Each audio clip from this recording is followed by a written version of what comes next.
That was Def Leppard with Animal going out to Gaz. So I hope you like that one, Gaz.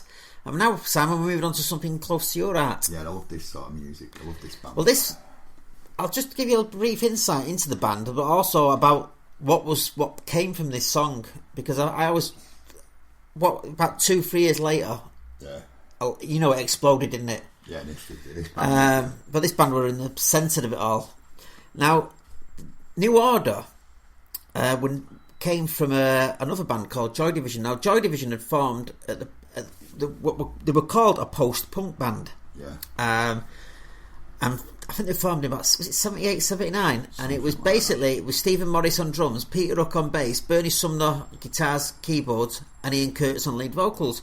Now, in May of 1980, on the eve of their first American tour, Ian Curtis, who was a manic depressive, basically took his own life.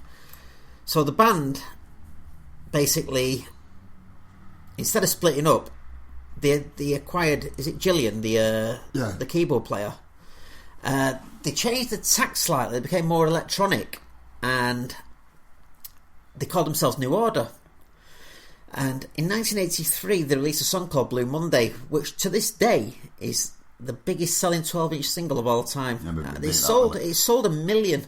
It's a million selling song. No.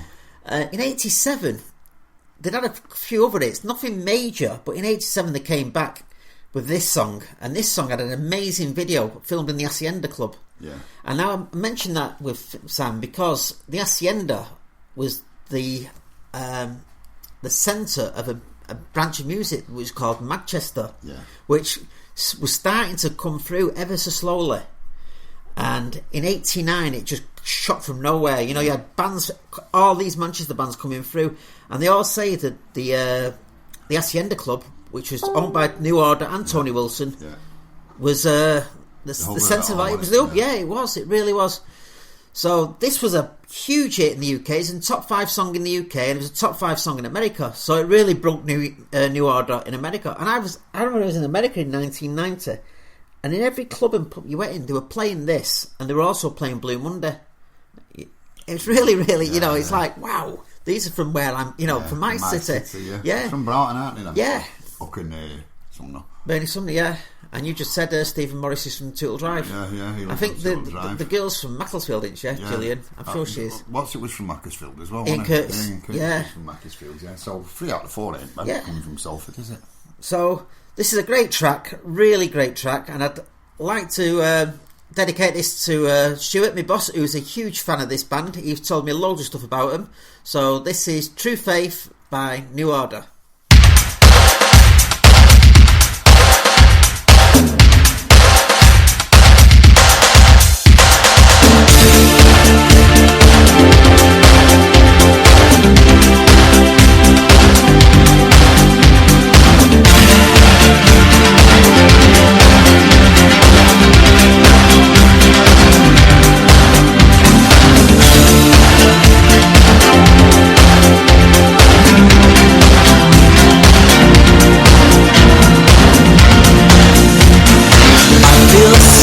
Extraordinary, something's got a hold on me.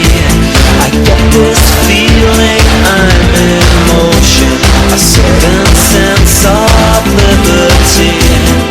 I don't care 'cause I'm not there. I don't care if I'm here tomorrow. Again and again I've taken too much of the things that cost you too much. I used to think that the day would never come. I'd see the light in the shade of the morning sun. My morning sun is a drug that brings me near to the childhood I lost, replaced by fear. I used to think that the day would never come, that my life would depend on the morning sun. When I was a very small boy talked to me. Now that we've grown up together, they're afraid of what they see. That surprise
Harder with True Faith going out there to Stuart.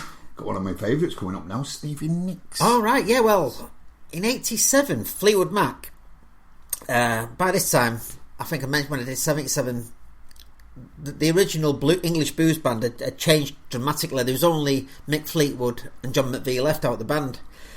So they went to America, taking Christine McVie, John's wife, where they met up with these two California kids like Lindsey Buckingham and Stevie Nicks. They brought out Rhiannon in 1975. Then they brought out the big one, Rumours, in 77, still one of the biggest selling albums of all time. Then they brought out another good album, Tusk, in 79. Then they brought Mirage out in 82. Then they went quiet. They went off the scene for a bit. Then in 87 they came back with this album called Tango in the Night, and this was another huge selling album, especially in the UK. And this song was a top 5 in both Britain and America, and this song's written primarily by the keyboard player Christine McVie, who, she's a girl from the Lake District, by the way, and she wrote the most of this. I can't remember, she divorced John. They divorced during the Rumours album, but they still work together professionally. She wrote this with her husband. I think she's divorced from him now, but I can't remember what his name is. But she wrote the bulk of it anyway, and she wrote some great songs for Fleetwood Mac. And this is a great track. I'd like to dedicate it to Bob Davis out of the Mechanical Workshop. So for you, Bob, this is Fleetwood Mac featuring Christine McVie on lead vocals and Little Eyes.